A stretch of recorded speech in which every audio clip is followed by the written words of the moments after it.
Halo Pak. Aduh, Malam, Pak. maaf sekali. Wah, ngajar di rumah listriknya bermasalah. Belum beres ini. Jadi kalau nanti tiba-tiba umpamanya mati ya anggap saja karena listrik. Tapi oke lah. Ini telatnya hampir setengah jam sendiri ini. Ini catatan buruk ini. Oke. Oke, kita mulai nggih. Selamat malam. Assalamualaikum warahmatullahi wabarakatuh. Waalaikumsalam. Waalaikumsalam. Kuliah pengganti pertemuan keempat ya. Pertemuan keempat nanti kita Sabtu tetap normal lagi pertemuan kelima. Saya izin share. Ada yang jelas saya akan meninggali meninggali Bosopo. Saya akan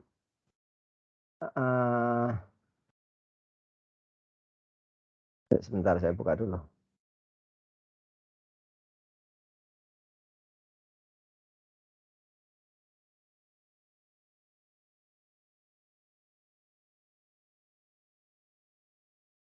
Endingnya nanti ada tugas nggih. Saya belum ngasih tugas. Tugasnya terkait dengan artikel kecil. Ya. Tapi nanti aja. Saya tak tunjukkan dulu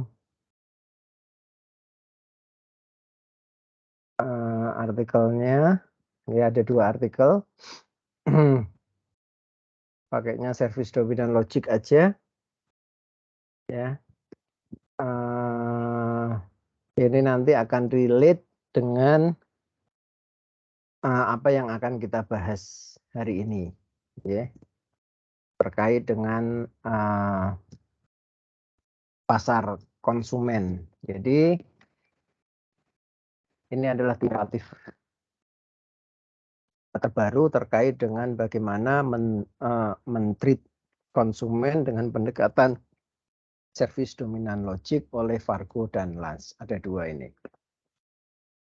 Ya, itu nanti yang akan kita bahas sebagai tugas, terus kemudian kita materi aja dulu. Oke.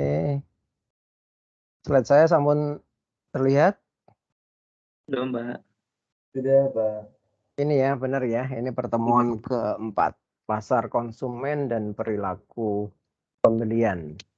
The way of the buy gitu ceritanya. Ya, ada gambar 2 cewek bawa tas belanjaan gitu. Kalau ngelihat dari langsingnya, terawatnya gitu kayaknya orang kaya sih, kayaknya loh ya. High heel-nya, ya keranjang tas belanjaannya banyak itu kalau ada mereknya mungkin ya merek-merek Perancis, Itali dan sebagainya kan gitu kira-kira. Ya, terus kalau kita ngelihat gambar yang ada di bawah itu troli ya, kosong yang bergerak atau akan bergerak melintasi lorong di sebuah pusat perbelanjaan atau di sebuah hypermart gitu ya.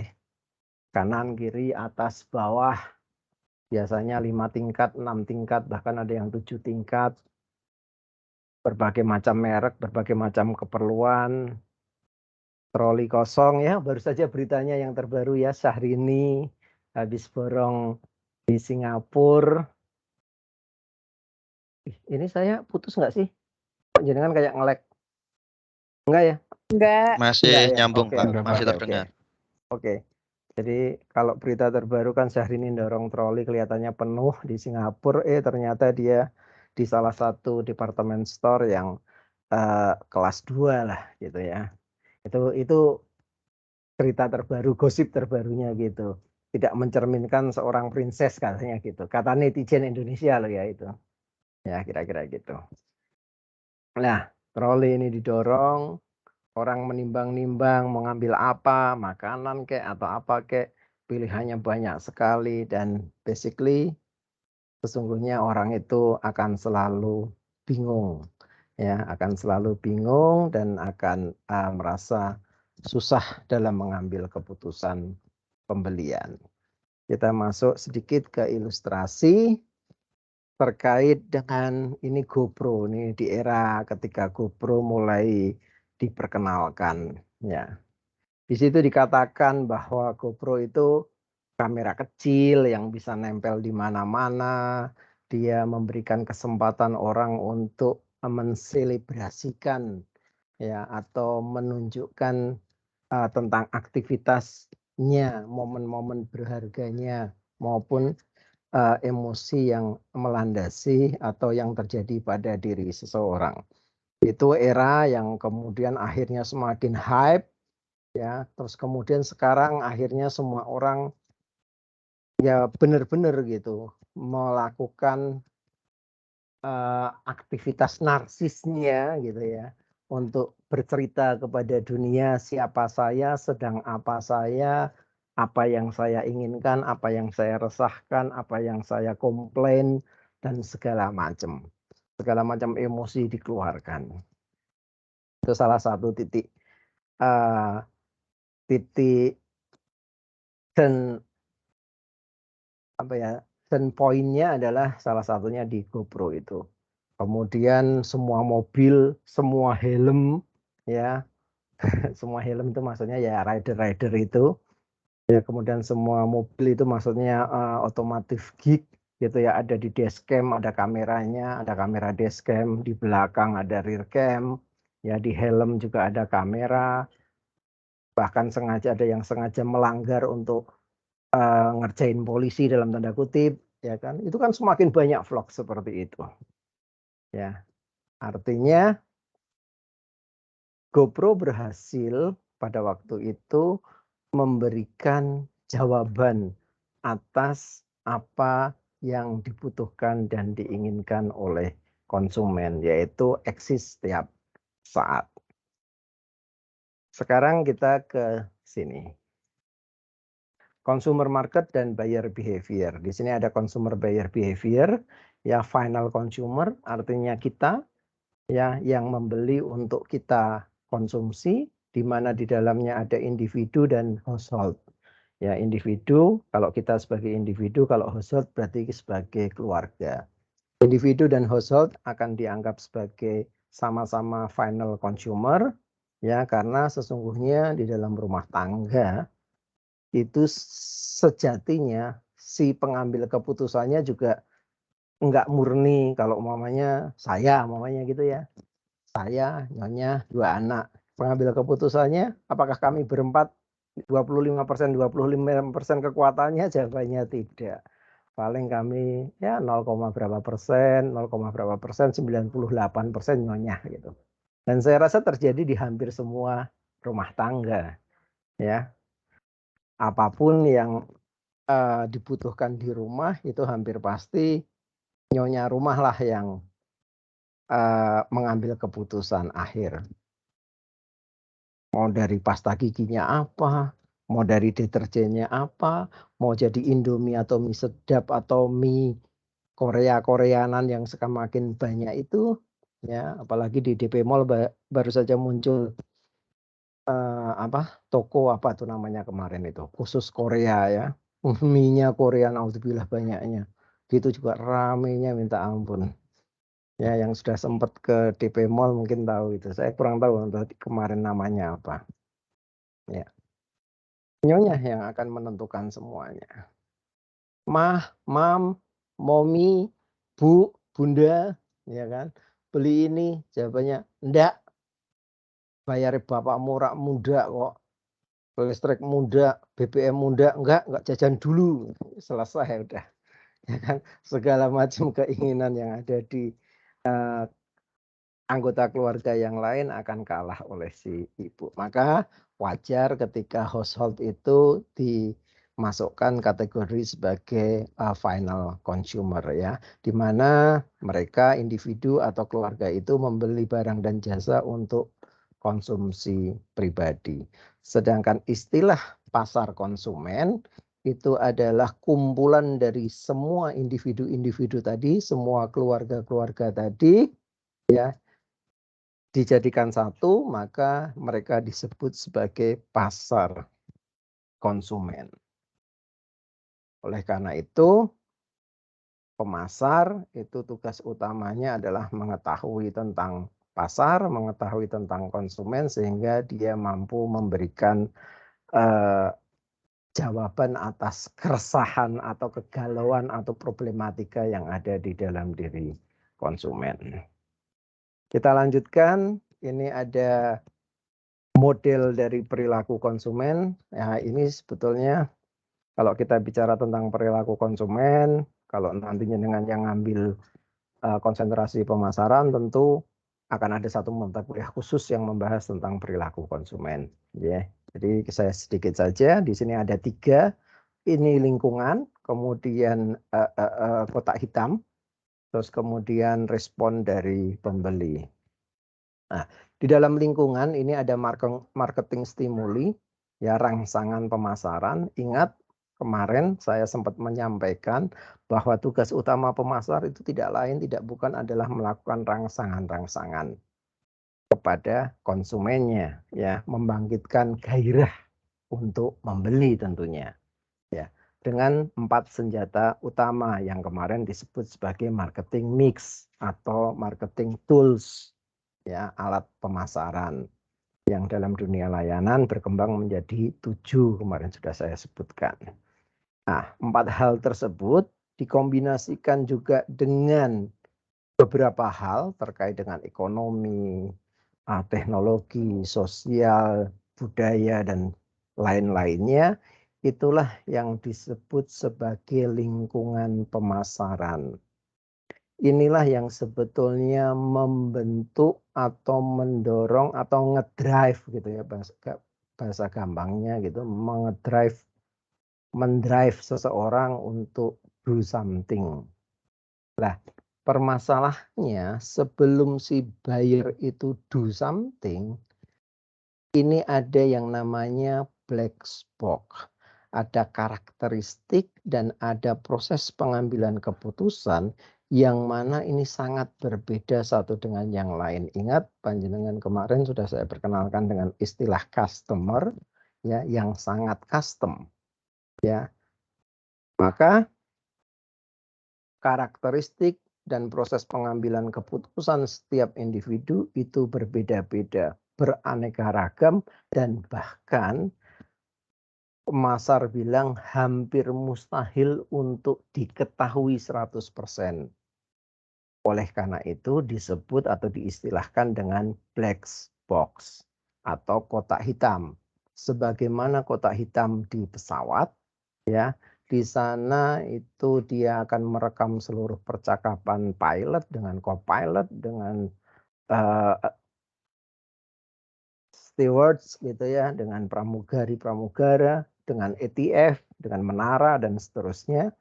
Tapi black box itu sesungguhnya bisa dikatakan tidak pernah dibuka, tidak pernah diketahui apa isinya, kecuali ada crash, ada accident, ada insiden, kecelakaan dan seterusnya, baru black box itu dibuka. Maka karena benak atau pikiran konsumen itu diibaratkan sebagai black box, maka aktivitas pemasar itu benar-benar, ya, tadi menstimulus, terus kemudian berikutnya adalah mencari tahu apa sih yang Anda rasakan, apa sih yang Anda pikirkan, apa sih yang Anda maui, dengan berbagai macam cara, ya.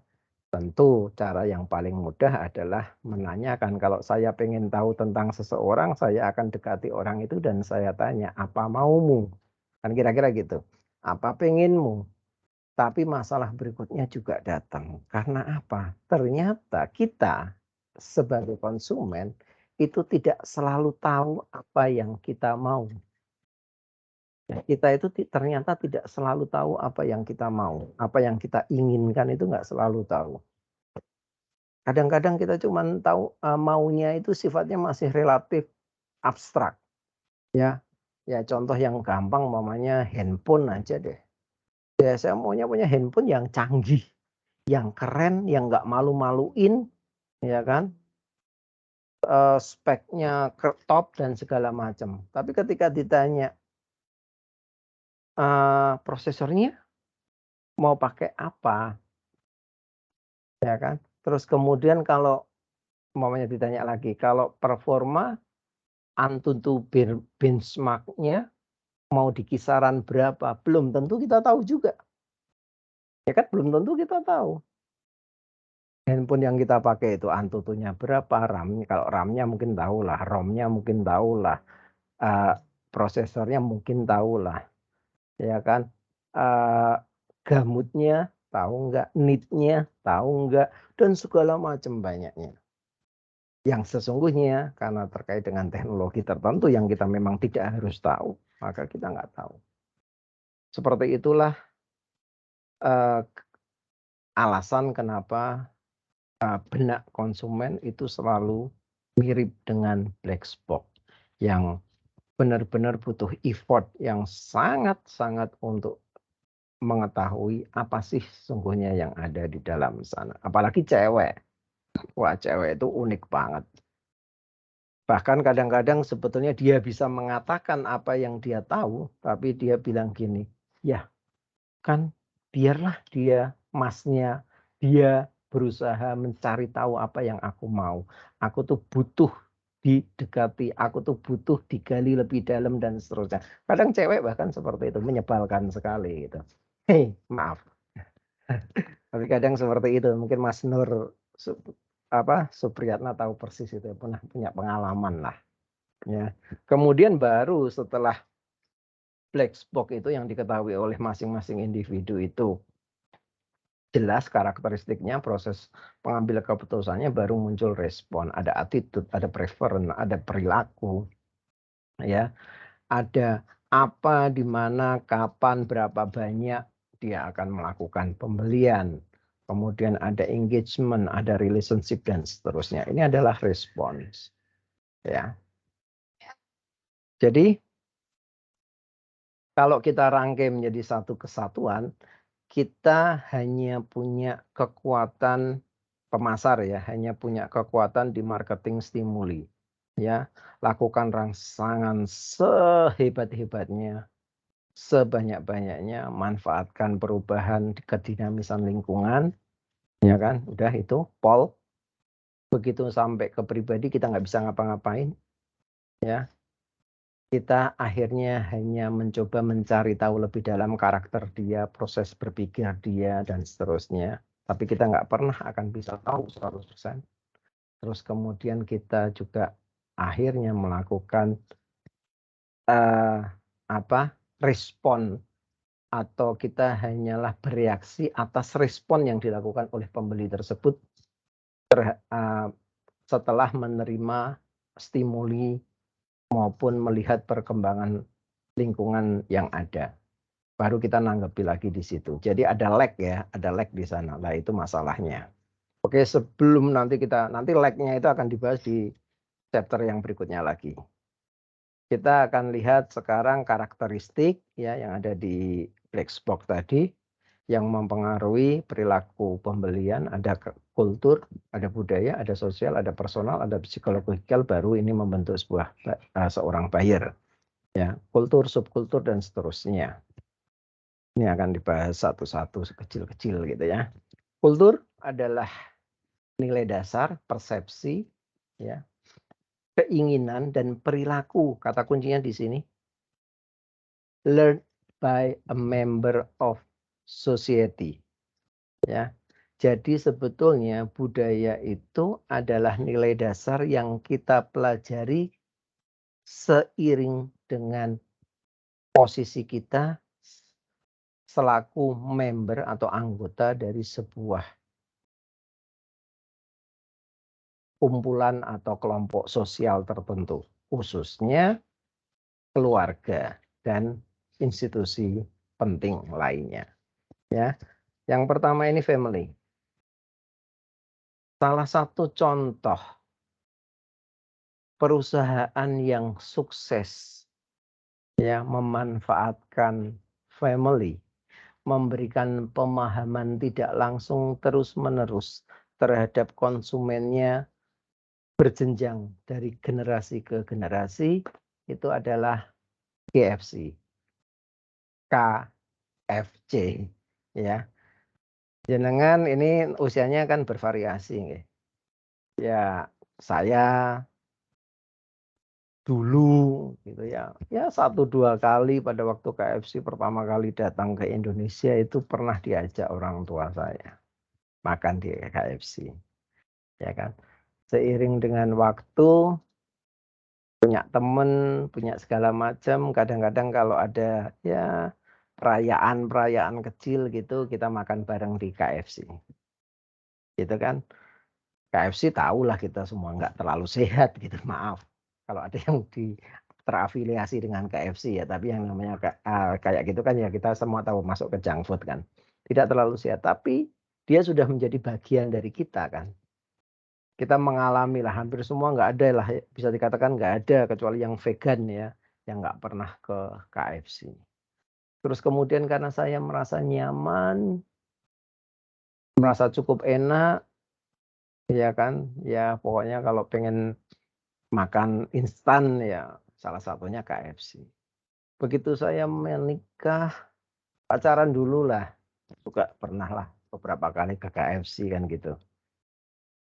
Kemudian punya anak, anaknya diajak ke KFC dan KFC pinter, ya kan, dibikin playground. Ya salah satu restoran yang pertama kali bikin playground saya rasa KFC itu.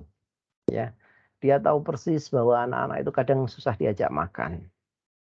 Orang tua juga kadang repot untuk memaksa anaknya makan. Tapi entah kenapa kalau anak diajak makan di KFC, mereka selalu mau makan. Ya sambil main, pelorotan, naik tangga, ya kan? Makan. Orang tua seneng, anaknya seneng. Yang paling seneng siapa? KFC-nya tentunya, kan gitu. Ya. Terus kemudian karena itu menjadi sesuatu yang berulang, maka saya kok hampir yakin ketika anak itu tumbuh menjadi remaja, dewasa, dan mungkin nanti punya anak, anaknya juga akan diajak ke KFC. Ya, jadi nilai bahkan untuk cuman makan di KFC karena seseorang atau sebuah keluarga merasakan di situ masalah beres. Maksudnya anak susah makan jadi bisa makan, ya kan? Telinga yang tadinya atau mulut yang harus ngomong banyak ngasih tahu anak untuk makan, nggak perlu melakukan effort berlebihan, beres dengan KFC. Maka KFC menjadi solusi. Ya kan? Ketika sebuah produk, ketika sebuah layanan berhasil menjadi solusi atas problematika kita, atas kegundahan kita, maka dia akan bertahan sepanjang masa. Kan gitu. Ya kan? Jadi kan semua pernah ke KFC kan? Masa belum? Masa ada yang enggak? Saya rasa kok enggak ada ya. Nah, itulah KFC gitu ya. Contoh saja, itulah dia menciptakan budaya. Ya, padahal yang namanya KFC itu kan ya dari Kolonel Sanders gitu kan ya. Dari sana, dari Amerika. Walaupun kita juga punya budaya ayam gorengan ya dari dulu. Tapi ala-ala KFC ya di mana-mana. Bahkan KFC pinggir jalan itu ya banyak ya kan. Sampai sekarang masih eksis. Dengan berbagai macam nama, ada Texas, ada California, ada yang lokal, California itu juga lokal, ada Rocket Chicken, ada Olive Chicken, ya kan, ada segala macam percikenan itu dan seterusnya.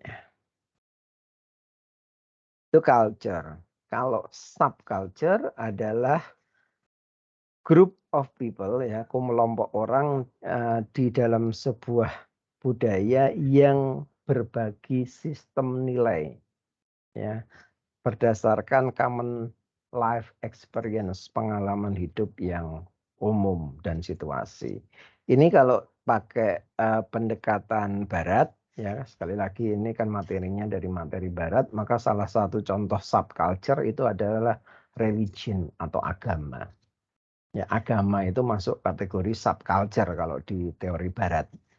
Ya, kalau di kita agama ya terpisah, bahkan kultur pun bukan ya. Agama punya kultur iya, tapi agama itu terpisah. Tapi kalau di teori barat, agama itu bagian dari kultur atau subculture itu sendiri.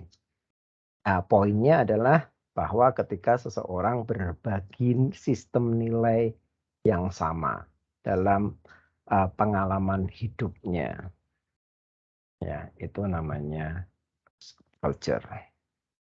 Terus kemudian ada social class, ya, jangan mesti sudah tahu lah ya.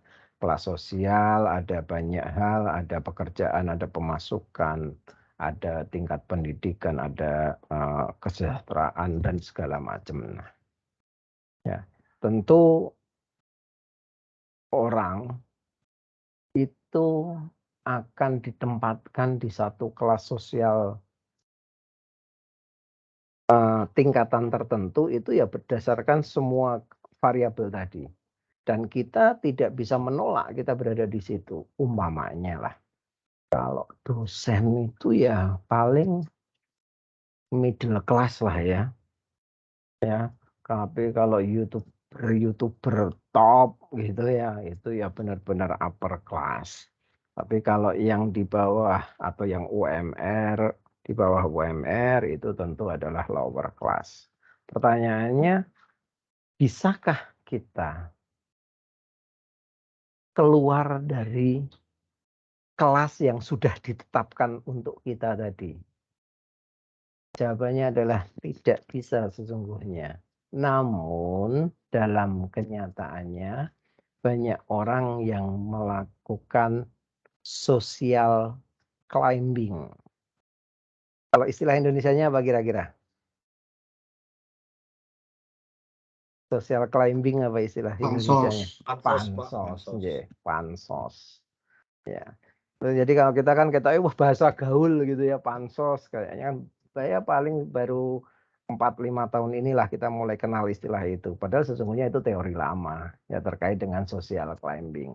Bahwa memang banyak orang itu memang menginginkan ya dan beraktivitas rutin untuk menunjukkan bahwa atau tidak menerima kenyataan dia berada di kelas sosial tertentu ya. Tidak punya mobil sport, tapi kalau ada kesempatan ada mobil sport gitu, ya ya selfie gitu ya. Ya biar orang menerka sendiri, saya kan nggak ngaku ini mobil saya kan kira-kira gitu, ya kan. Tapi melakukan itu. Dan banyak cara. Contohnya nggak usah jauh-jauh. Ini saya nggak nyebutin namanya, tapi saya ngelihat sendiri kemarin. Kemarin STY itu kan ketika digunakan sebagai pertemuan perwakilan Yayasan Perguruan Tinggi Swasta Jawa Tengah ngundang Pak Ganjar, Pak Gubernur. Pak Gubernur datang ya biasa speech gitu kan ya, pidato, itu sebentar terus kemudian selesai kan pasti ada wawancara dengan TV. Dan apa yang terjadi? Orang-orang yang notabene orang hebat-hebat karena kan ya pimpinan-pimpinan perguruan tinggi swasta di Jawa Tengah itu beberapa langsung ngambil barisan di belakangnya Pak Ganjar. Seret gitu. Fungsinya biar apa? In frame. Benar nggak? Biar in frame dengan Pak Ganjar. Ya, ternyata nggak cuman yang di level rendah yang ingin naik kelas, yang sudah tinggi masih ingin naik lagi kan gitu. Jadi itu fenomena yang ya memang terjadi di kita gitu, di masyarakat ini. Dan pemasar diuntungkan dengan hal-hal yang seperti itu. Ya, kalau kita cuman bicara tentang selling, ya, penjualan, nyaman-nyaman aja, nggak ada masalah orang biar bergaya hidup, lifestyle-nya naik, mengejar kelas sosial yang lebih tinggi segala macam, itu bagus kan gitu. Ya, jadi nanti kita tergantung ya pemasar itu bisa moralitasnya dikedepankan juga bisa, pemasar yang menafikan moralitas juga bisa. Yang penting jualannya laku kan kira-kira gitu. Ya, pasar menerima produk kita. Atau kita ya 50-50. Itu terserah, itu sudah pilihan nanti. Ya, ini tadi kelasnya ya upper class, middle class, working class, lower class. Jenengan ada di mana? Upper? Kalau lower jelas bukan, ya. Upper mungkin ya tiga di atas ini mungkin lah saya karena belum tahu persis panjenengan satu-satu kan. Mungkin ada sebagian kecil yang ada di atas sendiri, yang lainnya kemungkinan mayoritas ada di 2 atau 3 kan gitu. Dan semua orang ingin bergerak naik ke atas. Nah, dalam bergerak naik ke atas, maka social network atau kelompok sosial itu menjadi penting. Itu adalah sarana agar kita bisa diakui eksistensinya dalam sebuah kelompok. Kan gitu. Ini nanti hubungannya sama pemasar apa? Ya sekali lagi pemasar fungsinya adalah create product, create service yang bisa menjawab atau memberikan manfaat atau solusi orang-orang yang punya keinginan segala macam tadi. Orang yang pengen pansos ya dikasih produknya, dikasih layanannya. Kira-kira gitu ya. Jadi apapun yang dimaui oleh konsumen, tugas kita adalah create product and service-nya. Ya.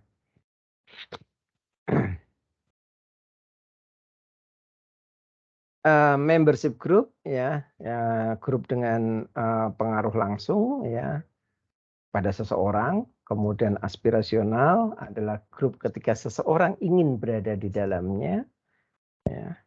Ini arisan mak-mak sosialita gitu ya yang tadinya belum terlalu aduh, sebentar saya izin sebentar ya ini kok PLN-nya nelpon lagi. Sorry sebentar.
Bilang. Ah, udah. Minta maaf malam ini ya. Yes.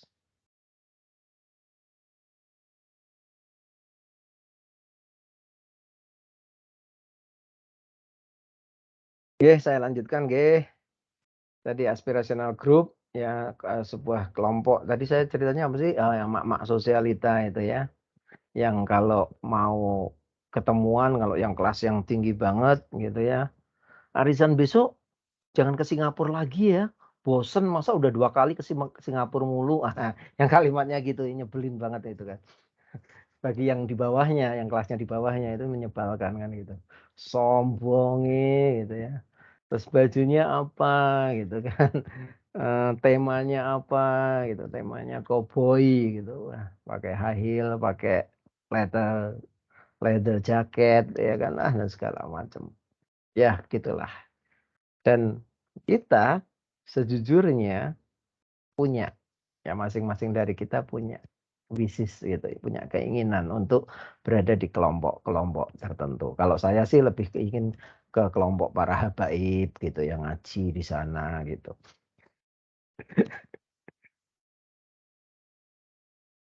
Terus kemudian kalau reference group adalah komparasi, ya, perbandingan, ya, sebuah kelompok yang kita gunakan sebagai pembanding, yang kita gunakan sebagai tolak ukur, sebagai benchmark kita, ya, ataupun kelompok kita.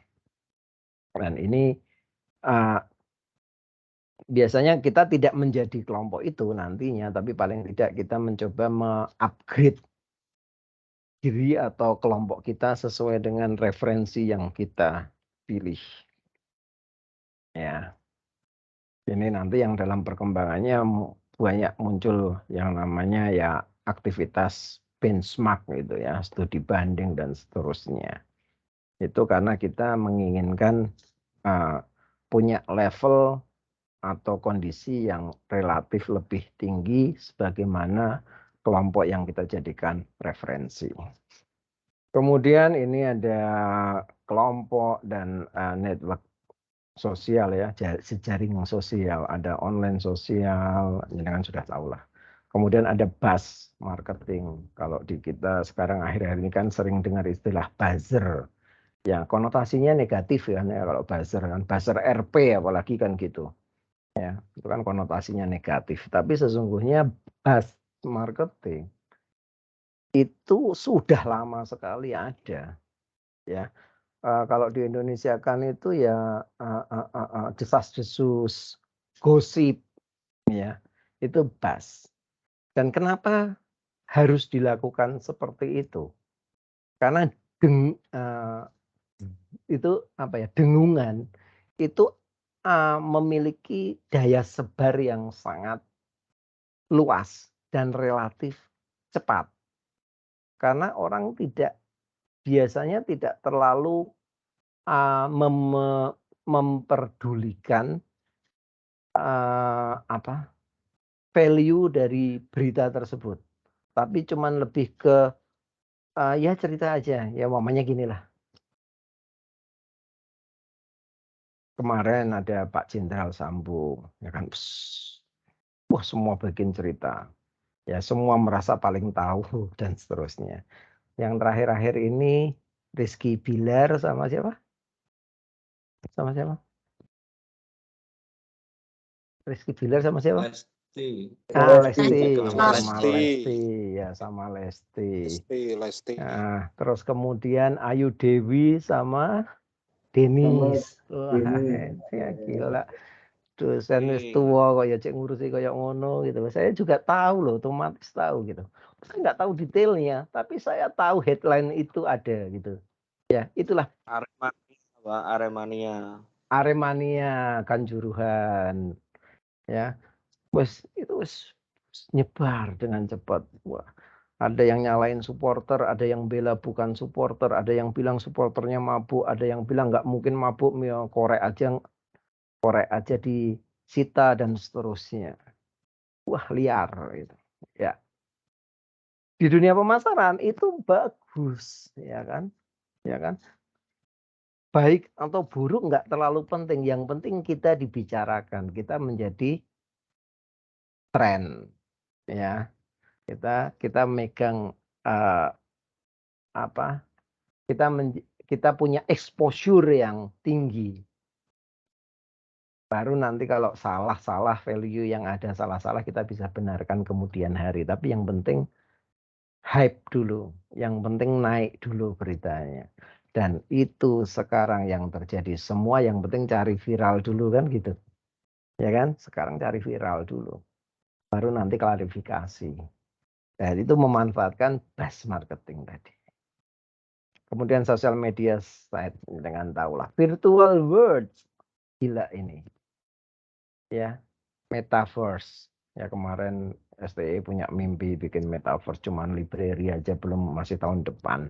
Itu pun belum tentu Ya, kita masih mereka-reka pelan-pelan. Baru saja September Universitas Muhammadiyah sudah punya lengkap satu universitas digital. Dan satu-satunya di Indonesia. Resmi. Keluar dari kumpulan Universitas Muhammadiyah yang lain. Dia khusus universitas digital. Satu-satunya di Indonesia. Nggak tahu kalau di dunia, tapi di Indonesia satu-satunya. Baru kemarin muncul keputusannya kalau saya tidak salah di 20-an September kemarin. Jadi masih baru sekali. Virtual world.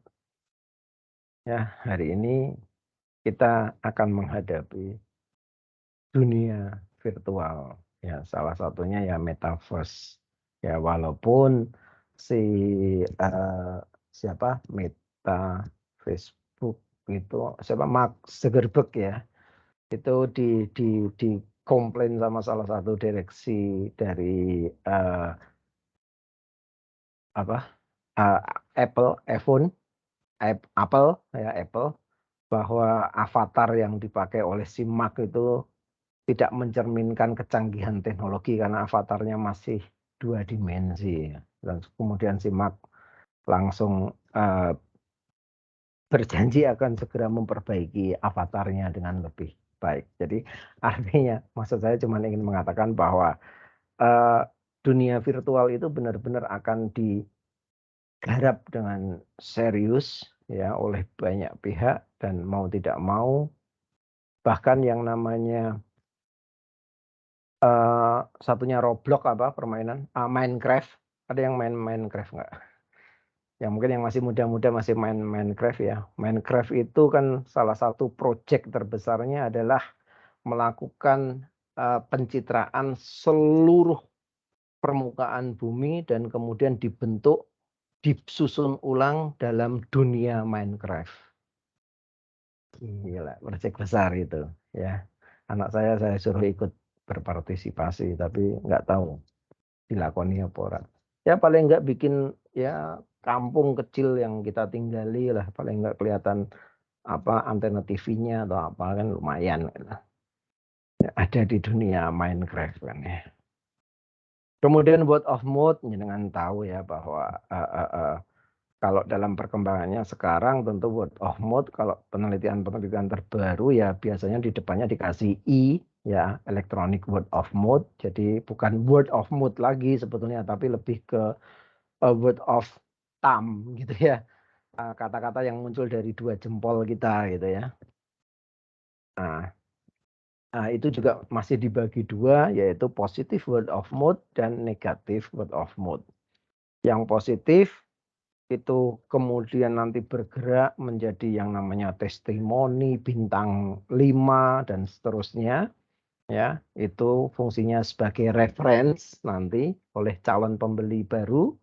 Ya, kalau bagus, kalau buruk juga jadi referen. Itu word of mouth negatif, itu akan sebagai reference untuk dihindari.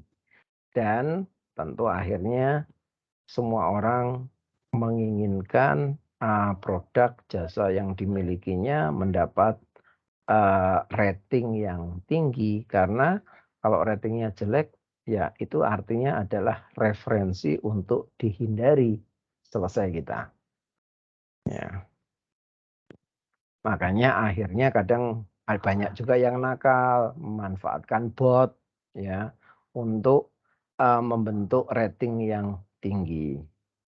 Ya kan sekarang ya tidak semuanya kan bisnis itu kan tidak semuanya cengli gitu ya, tidak semuanya cengli itu bahasa Cina artinya apa? Sesuai aturan ya, sesuai aturan. Kadang-kadang cengli juga kan. Ya, kadang-kadang tidak mengikuti aturan yang ada. Ya, kita semua tahu lah, kita pelaku, kan mayoritas dari kita tentu adalah pelaku bisnis. Kita tahu lah jahatnya bisnis dan manisnya keuntungan kan gitu. Kemudian opinion leader ini standar saja. Kalau pengen nangkap ular, ya pegang kepalanya. Kalau ingin menguasai sebuah kelompok atau grup, ya pengaruhi ketuanya atau pimpinannya. Karena begitu sang pimpinan, sang ketua bisa kita pengaruhi, hampir pasti badan dan ekornya, seluruh anggotanya akan ikut opini leader tersebut. Jadi nggak perlu susah payah nangkap ekornya, nanti malah digigit kepalanya, gitu kan. Jadi fokus aja ke kepalanya. Loh, tapi kalau langsung ke kepalanya kan berarti effortnya gede, biayanya besar dong. Ya nggak masalah. Karena sebesar-besarnya nangkap kepala, itu masih lebih murah daripada Anda satu-satu pegang dari leher sampai ke buntutnya. Biayanya juga tinggi juga. Jadi mendingan sekali gede tapi dia punya collateral damage gitu ya, punya efek menghancurkan yang menyeluruh. Kemudian sosial faktor, tadi ya sudah disampaikan tadi, family adalah the most important consumer buying organization in society. Keluarga ini penting karena dari keluarga lah kita belajar tentang mana hal yang baik, mana hal yang buruk. Soal keluarga yang biasa pakai pasta gigi Colgate, hampir pasti anaknya juga pakai pasta gigi Colgate awalnya, walaupun nanti bisa jadi dalam perjalanannya dia berganti merek yang lain. Yang suka Indomie hampir pasti juga Indomie. Keluarga mie sedap juga hampir pasti anaknya mie sedap dulu paling tidak. Dan seperti itu, ya. Jadi keluarga itu tempat kita belajar, tempat kita memahami nilai-nilai dasar dalam hidup. Maka karena tadi sudah kelihatan bahwa pengambil keputusannya adalah nyonya, maka kita akan lihat advertising itu juga mayoritas akan disasarkan kepada ibu rumah tangga.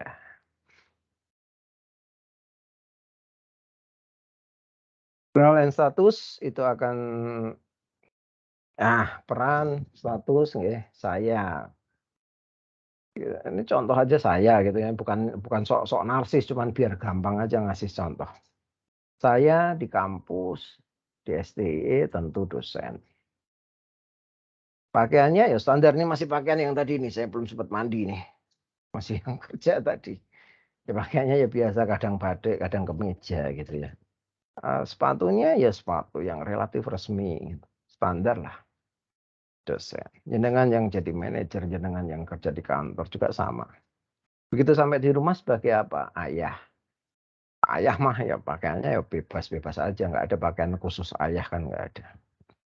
Begitu saya kepengen main momennya futsal, ya pakai jersey tertentu, pakai sepatu yang beda lagi, ya kan. Nanti olahraganya beda, basket sepatunya bisa jadi beda lagi, badminton beda lagi. Kalau saya lagi pengajian ya paling tidak saya pakai peci, kan gitu. Bajunya beda lagi. Artinya saya yang satu, karena perannya banyak, maka saya punya keinginan atau produk yang berbeda-beda yang akan saya lekatkan kepada diri saya sesuai dengan peran saya saat itu. Kan gitu. Nah, padahal hari ini orang itu semakin banyak perannya, ya. Kalau dulu ya kalau umpamanya petani ya sederhana sekali kan. Pakaian neng sawah, pakaian ke sawah, pulang pakaian rumah, paling pakaian ke kondangan gitu. Udah selesai. Nggak ada yang lain. Tapi kalau kita hari ini, kita perannya kan semakin banyak. Ya, status sosial kita, pokoknya status kita itu ya macam-macam. Peran, status, macam-macam. Dan semakin pemasar itu tadi mengetahui tentang kita, mengetahui berbagai macam peran kita, mengetahui tentang posisi-posisi kita, maka dia akan lebih mudah untuk create sesuatu yang sesuai dengan masing-masing peran yang dimiliki oleh kita. Nah, kita masuk sekarang yang ada di Amerika. Ini di Amerika karena buku ini buku barat, tentu adanya di Amerika. Di Indonesia belum ada ini. Saya juga nggak tahu kenapa belum ada yang mengelompokkan, mensegmenkan ya sampai sedetail ini di Indonesia. Tapi kalau di Amerika itu dia pakai life stage group system ini ya, bahwa yang sumbu vertikalnya bicara tentang life stage group ya, dari yang dalam tanda kutip bermasalah sampai yang sukses, yang atas Y1 itu lebih sukses dari Y2, Y2 lebih baik dari Y3, F1, F2, F3 dan F1 juga sama. Ya, kalau sisi horizontalnya adalah bicara tentang tahapannya, tahapan life stage-nya. Kalau ini pendapatannya, yang vertikal tadi pendapatannya atau jumlah uang yang dimiliki. Yang horizontal adalah tahapan hidup. Jadi yang kemudian family, F itu maknanya family, dengan kemudian mature ya, M itu mature, dewasa. Dikelompokkan sampai segitu macam, banyak banget ini. Ada yang bilang sampai 62, ada yang bilang sampai 68 segmennya. Ya. Segmentasi ini dilakukan agar pemasar bisa secara lebih spesifik memahami, karena dia ada di segmen tertentu, maka secara umum ya orang yang di kelompok yang sama atau di segmen yang sama akan memiliki preferensi yang sama. Intinya gitu, agar bisa dengan mudah dilakukan treatment marketing yang relatif sama. Ya, ini cuman contoh saja di Amerika modelnya seperti ini, di Indonesia sekali lagi nggak ada. Kemudian banyak personal faktor, pekerjaan, ya, situasi ekonomi hari ini ya. Nah, ini kemarin kan kita sudah tahu ya Mas siapa kemarin ya yang dari Bank Jateng kemarin, Mas siapa ya? Mas Fah ini ya, Mas Maulana nggih? Ya, gimana Pak? Yang dari Bank Jateng ya kemarin nggih? Ya, Benar ya. Ya udah nggak, cuman saya nginget-inget lagi gitu, siapa tahu saya salah gitu. Ya, hari ini interest rate naik. Ya, suku bunga naik. Dari the Fed naikin, BI, repo 7 days naik, semua bergerak naik. Spending ditahan.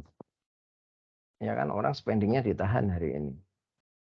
Personal income, ya semua berupaya untuk menaikkan, tapi kenyataannya kayaknya belum deh. Ya, paling nyari sampingan masing-masing. Saving, sarannya sih harusnya setidak-tidaknya punya 12 kali pengeluaran rutin agar kita aman ketika krisis itu terjadi. Ingat, ini kalau penasihat keuangan ya, financial advisor bilang gitu. Saving setidaknya Anda punya 12 kali pengeluaran rutin bulanan agar dengan relatif aman ketika kita akan menghadapi krisis. 2023 gelap, katanya kan gitu ya. Sekarang kita banyak dengar kan hal-hal seperti itu. Bukan menakut-nakuti, tapi ini yang terjadi. Ya, ekonomi situation kita memang lagi buruk. Permasalahan berikutnya adalah kalau kita bicara tentang pemasaran, kalau ekonomi buruk, kalau kita bicara tentang marketing, ekonomi memburuk, apakah itu juga buruk? Jawabannya adalah iya dan tidak. Ya, semua posisi selalu punya peluangnya masing-masing. Kalau situasi memburuk, maka yang dicari orang apa, pemasar harusnya fokus di situ kan, kira-kira gitu. Permasalahannya hanyalah bahwa kalau kita sudah berada di dalam industri tertentu, tentu kita tidak dengan mudah berpindah ke industri yang lain. ketika situasi ekonomi atau lingkungan kita menunjukkan adanya perubahan seperti itu. Ya kan? Robert Kiyosaki, Rich Dad Poor Dad yang nulis itu, jangan mungkin kenal ya. Sarannya apa? Ketika krisis, beli emas, beli perak. Nah, itu. Dua hal itu. Emas mumpung lagi agak turun lagi ini. Ya kemarin sempat naik sedikit, sekarang turun lagi. Beli emas. Berarti kita harus bikin toko emas, toko perhiasan, gitu kah? Ya enggak juga. Enggak juga. Tapi yang jelas artinya bahwa situasi ekonomi yang mau buruk, mau bagus, sebetulnya tetap menyimpan kesempatan-kesempatan tertentu yang kalau kita jeli, kita bisa manfaatkan itu. Personal faktor, lifestyle, ya, gaya hidup. Wah, kalau udah bicara gaya hidup paling berat ya, susah ini. Orang punya gaya hidup masing-masing hari ini. Orang ingin terlihat peduli lingkungan, orang ingin terlihat sehat, tidak cuma terlihat sih, tapi benar-benar sehat, ingin terlihat pintar, gitu ya, cerdas dan seterusnya. Dan ini semua ya juga akan dijawab oleh sebuah atau beberapa produk sesuai dengan lifestyle yang ada. Personal factor. Sekali lagi ya, personality refer the unique psychological characteristic ya yang dimiliki oleh seseorang. Ini gambarnya adalah Mini Cooper ya, sebuah merek kalau saya tidak salah turunan dari BMW ya. Kalau si Mercy itu kan punya yang Smart itu, yang mobil kecil itu, tapi Mini Cooper itu kalau nggak salah itu afiliasinya sama BMW. Dia menuliskan atau mengatakan atau menyatakan, menstatementkan dirinya itu dengan kata-kata not normal, ya, tidak normal. Si Mini mengatakan seperti itu karena ya dia mini, dia bukan normal. Dan dia memberikan sebuah kondisi atau menunjukkan sebuah kondisi unik tertentu yang maknanya adalah makna positif dari ketidaknormalan. Ya. Jadi kalau nanti kita bicara tentang tesis, mamanya, kalau kita bicara tentang penggalian masalah untuk mencari pintu masuk dalam menuliskan sesuatu, salah satunya adalah tesis, maka kita harus mencari ketidaknormalan, ya, not normal.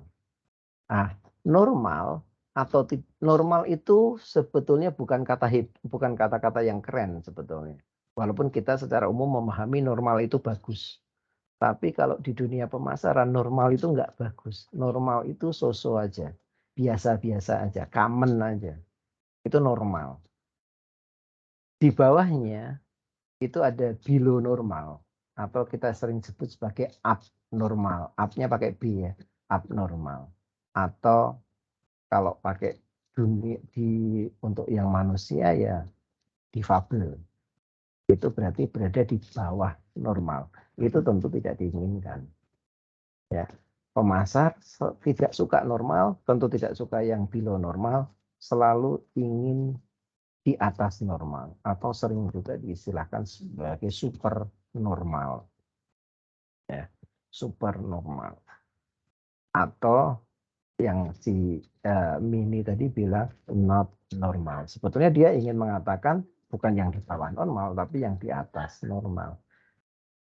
Kami tidak biasa-biasa saja, kami memang lebih kecil, tapi kecil itu bukan kelemahan, kecil itu adalah kelincahan, kecil itu adalah kecepatan, kecil itu adalah segala macam yang sini ingin katakan. Ya. Kalau kembali ke penelitian tadi, maka kalau jenengan ingin bikin penelitian nanti, bahwa jenengan harus melihat dua hal tadi. Jenengan bisa ngambil masalah dari yang supernormal dibandingkan dengan normal, berarti ada masalah kenapa seseorang bisa menjadi seperti itu masalah positif. Jenengan juga bisa masuk dari masalah negatif. Seharusnya itu relatif normal, tapi kenapa ini kondisinya di bawah normal? Ada masalah apa? Dan Anda selesaikan dengan sebuah penelitian. Nah, ini karena sudah jam 9, walaupun saya mulainya terlambat, tapi nggak apa-apa ya. Saya juga nggak mau panjang-panjang. Karena saya jujur, ini tadi karena memulai dengan kemerungsung, ya akhirnya jadi kemerungsung gitu. Ini rada kemerungsung, saya tidak berada dalam performa yang nyaman sebetulnya, jadi minta maaf juga. Ini ada brand personality traits, ya, bahwa ada ciri pribadi atau kepribadian yang dilekatkan pada suatu brand. Ada apa ini, sincerity, kejujuran, ya, kegembiraan, keriangan, gitu ya, kompetensi, kehebatan, sophistication, kecanggihan.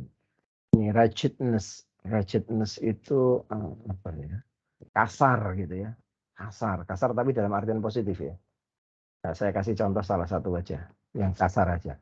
Kalau yang lain mungkin jangan tahu lah mestinya. Jadi kalau Jeep atau Wrangler atau CJ7, CJ berapa itu semua adalah sebuah produk mobil, kan tadi habis Mini ya. Jadi ini mobil juga yang dia ingin menegaskan bahwa memang kami itu tidak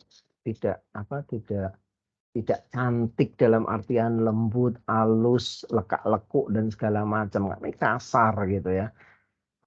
Produknya itu relatif kasar karena ingin menunjukkan kegagahan, ingin menunjukkan kebrutalan, ingin menunjukkan wildness gitu ya, keliaran sebuah mobil kan kira-kira gitu. Ya, untuk menaklukkan segala medan dan seterusnya. Jadi ciri yang ingin ditampilkan dalam brand itu adalah yang kelima ini, ya, ruggedness umpamanya seperti itu. Nah, tentu semua merek itu setidak-tidaknya ingin menonjolkan salah satu ciri dari 5 ciri yang ada ini agar dia dikenal sebagai sebuah brand yang apa. Itu akan lebih, kenapa harus seperti itu? Karena dengan itu maka si brand tadi lebih mudah untuk mengkomunikasikannya dirinya ya kepada masyarakat. Maka jenengan kan ini semua saya anggap saja semua kerja lah gitu ya, mayoritas kerja entah itu ada di suatu perusahaan atau di diri sendiri atau wirausaha, dan saya rasa mesti ada produk di sana, ataupun ketika jenengan mungkin ada yang tidak bekerja atau lagi idle gitu ya, dan jenengan mungkin bisa mencari brand yang jenengan paling ketahui dan kemudian tolong dikasih narasi sedikit ya, nanti akan saya tuliskan di assessment ya. Di assessment satu itu kecil bahwa jenengan produk atau brand yang ada di perusahaan panjenengan itu ciri yang ingin ditonjolkan apa, ciri utama yang ingin ditonjolkan apa, contohnya seperti apa ya, dari 5 ini nanti tak tulis di assessment. Nah, sebelum ke situ sebelum saya maksudnya sebelum saya tutup, saya akan kembali. Jadi itu tugas guys, nanti di assessment akan ada. Nah, ini yang artikel tadi, ini besok saya akan melanjutkan. Ini kan slide-nya belum selesai. Ya, saya akan lanjutkan dengan sedikit membahas artikel yang service dominant logic nih. Jadi ada 2 artikel service dominant logic sudah saya share di pertemuan keempat ini di file. Jangan bisa baca-baca dulu ya. Saya mungkin akan ngambil peran bertanya ya besok ya. Mungkin separuh saya nyelesain slide, separuh berikutnya saya akan bertanya terkait dengan artikel tersebut. Jadi tolong dibaca-baca pelan-pelan sedikit-sedikit lah, dibaca-baca, cuma dibaca-baca, nggak usah dihafal, nggak usah, cuma dibaca-baca aja. Paling tidak cerita besarnya atau tema besarnya jangan cukup tahu. Sehingga saya nanti kalau tanya-tanya ada yang bisa jawab ya. Nanti saya cuma modal kertas kecil terus saya kolek nama-nama panjenengan kan gitu ya. Sapa sing jawab. Ngaten nggih? Untuk yang Sabtu besok. Jadi setengahnya saya bertanya. Ya, idep-idep ben bijine soal kabeh gitu aja sih. Niatannya cuma itu. Ya, saya rasa mekaten Bapak Ibu. Sekali lagi mohon maaf dengan hari yang tidak terlalu menyenangkan kali ini karena ada gangguan listrik dan sampai sekarang pun belum beres ini sebetulnya. Ya, semoga pertemuan-pertemuan berikutnya lebih baik, lebih lancar dan semoga panjenengan semua juga baik-baik dan sehat selalu. Saya tutup. Matur nuwun, selamat malam, selamat beristirahat. Assalamualaikum warahmatullahi wabarakatuh. Waalaikumsalam. Waalaikumsalam. Waalaikumsalam.